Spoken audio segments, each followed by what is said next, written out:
ಕಾವೇರಿಗೆ ಸೇತುಪುರದಿಂದ ಬಂದ ಗಂಡಿನ ಕಡೆಯವರು ಒಪ್ಪಿದ್ದಾರೆ. ವರದಕ್ಷಿಣೆ ವರಪೂಜೆ ಏನೂ ಇಲ್ಲದೆ ಸರಳವಾಗಿ ಮದುವೆ ಮಾಡಿದರೆ ಸಾಕು ಅಂದಿದ್ದಾರೆ.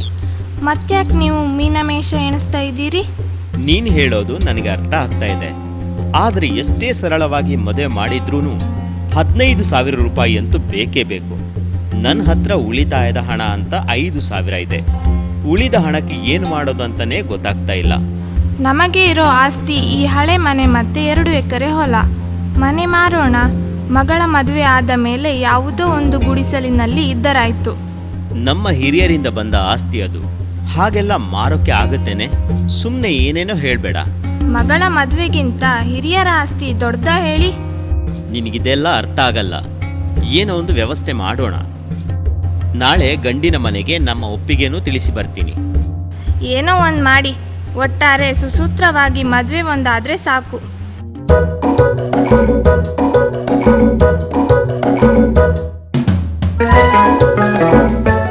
ಅಂತೂ ನಿಮ್ಮೊಪ್ಪಿಗೆನೂ ತಿಳಿಸಿದ್ರಿ.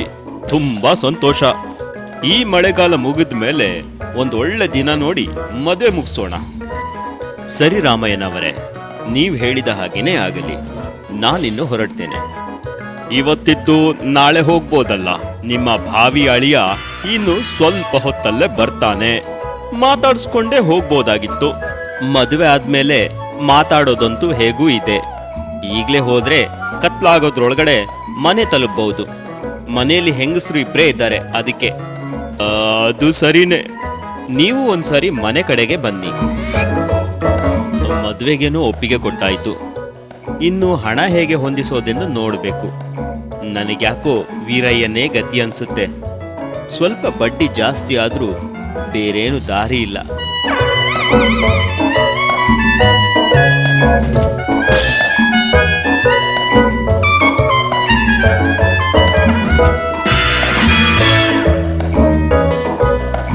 ನಮಸ್ಕಾರ ವೀರಯ್ಯನವರೇ. ನಮಸ್ಕಾರ. ನೇರವಾಗಿ ವಿಷಯಕ್ಕೆ ಬಂದ್ಬಿಡ್ತೀನಿ. ನನ್ನ ಮಗಳಿಗೆ ಮದುವೆ ನಿಗಂಟಾಗಿದೆ. ಒಂಚೂರು ಹಣದ ಅಗತ್ಯ ಇದೆ. ಅದಕ್ಕೆ ನಿಮ್ಮ ಹತ್ರ ಬಂದೆ. ಅಯ್ಯೋ, ನಾನಿರೋದೇ ನಿಮ್ಮಂಥವರ ಸಹಾಯಕ್ಕೆ. ಎಷ್ಟು ಬೇಕು, ಯಾವಾಗ ಬೇಕು, ಆಧಾರಕ್ಕೆ ಏನೆಲ್ಲ ಕೊಡ್ಬೋದು? ನಿಮಗೆ ಗೊತ್ತಿದ್ದ ಹಾಗೇನೆ ನನ್ನ ಹತ್ರ ಇರೋದು 2 ಎಕರೆ ಹೊಲ, ಒಂದು ಹಳೆಯ ಮನೆ. ಅದನ್ನೇ ಆಧಾರಕ್ಕಿಡ್ಬೋದು. ನನ್ನ ಪ್ರಕಾರ ನಿನಗೆ 15,000 ಬೇಕು. ಅಷ್ಟು ನಾನು ಕೊಡಲೂಬಹುದು. ಆದ್ರೆ ನಿನಗೆ ಆ ಹಣದ ಬಡ್ಡಿ ಕಟ್ಟಿ ಸಾಲ ತೀರ್ಸೋಕೆ ಆಗೋದು ತುಂಬಾ ಕಷ್ಟ. ನಿನ್ನ ಒಳ್ಳೆದಕ್ಕೆ ಒಂದು ಸಲಹೆ ಕೊಡ್ತೀನಿ. ನಿನ್ನ ಹೊಲ ಮತ್ತೆ ಮನೆನ ಅರ್ಧ ಬೆಲೆ ಕೊಟ್ಟು ನಾನ್ ತಗೋತೀನಿ. ನೀನು ನಿನಗಾದಾಗ ಅರ್ಧ ಬೆಲೆ ಕೊಟ್ಟು ವಾಪಸ್ ತಗೋ. ಇದೇನ್ ವೀರಯ್ಯನವರೇ, ಇದು ಯಾವ ತರಹದ ವ್ಯವಹಾರ? ತಗೋ, ಎಷ್ಟು ಸಮಯ ಬೇಕೋ ತಗೋ. ಚೆನ್ನಾಗಿ ಯೋಚನೆ ಮಾಡಿ ಹೇಳು.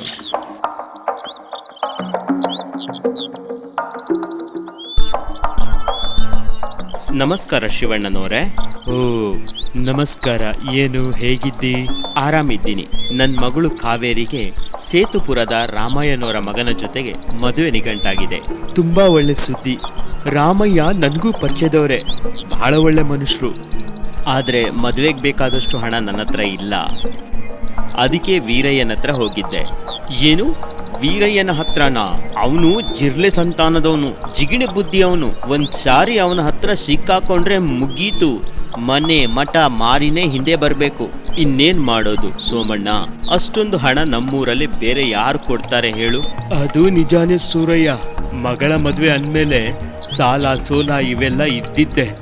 ಆದ್ರೆ ವೀರಯ್ಯ ನನಗೆ ಸಾಲ ಕೊಡೋಕೆ ತಯಾರಿಲ್ವಂತೆ. ಅರ್ಧ ಬೆಲೆಗೆ ನಮ್ಮ ಮನೆನೇ ಕೊಂಡ್ಕೋತಾರಂತೆ. ಏನು, ಹಾಗನ್ನ ಅವನು? ಹೌದು ಶಿವಣ್ಣ, ನನ್ನ ಹೊಲ ಮತ್ತು ಮನೆನ ಅರ್ಧ ಬೆಲೆ ಕೊಟ್ಟು ಅವನು ತಗೋತಾನಂತೆ. ನಾನು ನನಗಾದಾಗ ಅರ್ಧ ಬೆಲೆ ಕೊಟ್ಟು ವಾಪಸ್ ತಗೋಬೇಕಂತೆ. ಇದ್ರಲ್ಲೇನೋ ಕಿಮ್ಮತ್ತಿದೆ. ಆದ್ರೂ ನಮಗೆ ಈ ಜಿಗಣೆ ಅಂತ ವೀರಯ್ಯನಿಗೆ ಬುದ್ಧಿ ಕಲ್ಸೋಕೆ ಒಳ್ಳೆ ಅವಕಾಶ. ಕಿಮ್ಮತ್ತು ಖಂಡಿತ ಇದೆ. ಸೂರಯ್ಯನ ಹೊಲ ಮತ್ತೆ ಮನೆ 20,000 ಅಂತೂ ಬೆಲೆ ಬಾಳುತ್ತೆ. ಅದನ್ನ 10,000ಕ್ಕೆ ಒಳಗಾಕೊಳ್ಳೋಂಥ ಉಪಾಯ ಒಂದು. ನಿಜ ನಿಜ. ಆದ್ರೆ ಸೋಮು, ಅವನಿಗೆ ಬುದ್ಧಿ ಕಲ್ಸೋಕೆ ಒಳ್ಳೆ ಅವಕಾಶ ಅಂತಂದೆ. ಅದ್ ಹೇಗೆ? ಅದಕ್ಕೆ ನಿಮ್ ಸಹಕಾರ ಬೇಕು ಅಷ್ಟೇ. ಖಂಡಿತ. ಅದಕ್ಕೇನಂತೆ? ಖಂಡಿತ. ಸೂರಯ್ಯ, ನೀನು ಅಷ್ಟೇ, ನಾನು ಹೇಳಿದ ಹಾಗೇನೆ ಮಾಡಬೇಕು. ಆಯ್ತು ಸೋಮಣ್ಣ. ನಿನ್ ಮಗಳ ಮದುವೆ ಬಗ್ಗೆ ತುಂಬಾ ಯೋಚನೆ ಮಾಡಕ್ ಹೋಗ್ಬೇಡ. ನಾವೆಲ್ಲ ನಿಮ್ ಜೊತೆ ಇದ್ದೀವಿ, ಗೊತ್ತಾಯ್ತಾ? ತುಂಬಾ ಉಪಕಾರವಾಯ್ತು ಸ್ವಾಮಿ.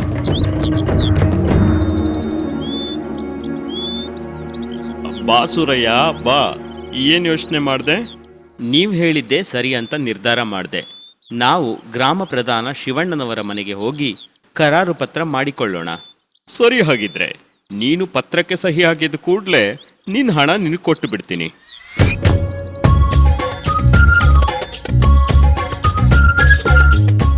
ಏನು ಸೂರಪ್ಪ ವೀರಪ್ಪ ಇಬ್ರು ಜೊತೆಲೆ ಬಂದಿದ್ದೀರಿ? ಮಗಳ ಮದುವೆ ಒಂದಷ್ಟು ಹಣ ಬೇಕಿತ್ತು, ಅದನ್ನ ವೀರಯ್ಯನವರು ಕೊಡ್ತೀನಿ ಅಂತ ಹೇಳಿದ್ದಾರೆ. ಅದಕ್ಕೆ ಕರಾರು ಮಾಡಿಸೋಣ ಅಂತ ಬಂದ್ವಿ ಶಿವಣ್ಣ. ಏನ್ ಕರಾರು ಅದು ವೀರಯ್ಯ? ಸೂರಯ್ಯನ ಹೊಲ ಮತ್ತೆ ಮನೆನ ಅರ್ಧ ಬೆಲೆ ಕೊಟ್ಟು ನಾನ್ ತಗೋತೇನೆ. ಸೂರಯ್ಯ ಅವನಿಗಾದಾಗ ಅರ್ಧ ಬೆಲೆ ಕೊಟ್ಟು ವಾಪಸ್ ತಗೋಬಹುದು. ಇದೇ ಕರಾರು. ಏನಪ್ಪ ಸೂರಯ್ಯ, ನಿನಗೆ ಒಪ್ಪಿಗೆನೋ ಈ ಕರಾರು? ಹ್ಞೂ ಮಹಾಸ್ವಾಮಿ. ಸರಿ, ಹಾಗಿದ್ರೆ ಕರಾರು ಪತ್ರ ತಯಾರಿಸ್ತೇನೆ, ಇಬ್ರು ಸಹಿ ಮಾಡಿ. ಜೊತೆಗೆ ನಂದು ಒಂದು ಸಾಲು ಇದ್ರಲ್ಲಿ ಸೇರಿಸ್ತೀನಿ. ಏನದು? ಅಂಥದ್ದೇನಿಲ್ಲ. ಕಾವೇರಿ ಮದುವೆ ಆಗೋವರೆಗೂ ಸೂರಪ್ಪ ಆ ಮನೇಲಿ ಇರ್ಬೋದು. ಆದರೆ ಮದುವೆಯಾದ ಮರುದಿನವೇ ಮನೆ ಖಾಲಿ ಮಾಡಬೇಕು.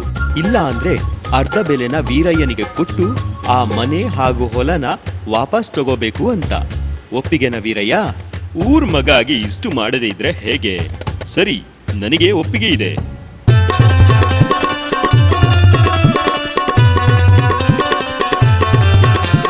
ಅಂತೂ ಯಾವುದೇ ವಿಘ್ನ ಇಲ್ಲದೆ ಮದುವೆ ಮುಗಿಯಿತು. ಬೀಗರು ನೆಂಟರು ಎಲ್ಲ ಖುಷಿಯಾಗಿ ಹೋದ್ರು. ಕಲ್ಲಷ್ಟು ಭಾರ ಇದ್ದ ಕೆಲಸ ಹುಲ್ಲೆತ್ತಿದಷ್ಟು ಸುಲಭದಲ್ಲಿ ಆಗೋಯ್ತು. ನಿಜ, ಎಲ್ಲ ಆ ದೇವರ ದಯೆ. ಮಗಳ ಮದುವೆ ಆಯ್ತು, ಇನ್ನು ಮನೆ ಖಾಲಿ ಮಾಡು.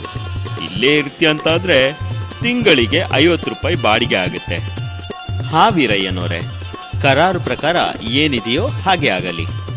ಸರಿ, ಮತ್ತೆ ಮನೆ ಖಾಲಿ ಮಾಡು. ಇಲ್ಲ, ಅರ್ಧ ಬೆಲೆ ಕೊಟ್ಟು ಈ ಮನೆನ ನಾನು ವಾಪಸ್ ತಗೋತೀನಿ. ಏನು? ಹ್ಞೂ ಹೌದು. ನಾವು ಶಿವಣ್ಣನವರ ಮನೆಗೆ ಹೋಗಿ ಆ ಕೆಲಸನು ಮುಗಿಸಿ ಬಿಡುವ. ಸರಿ, ನಡಿ.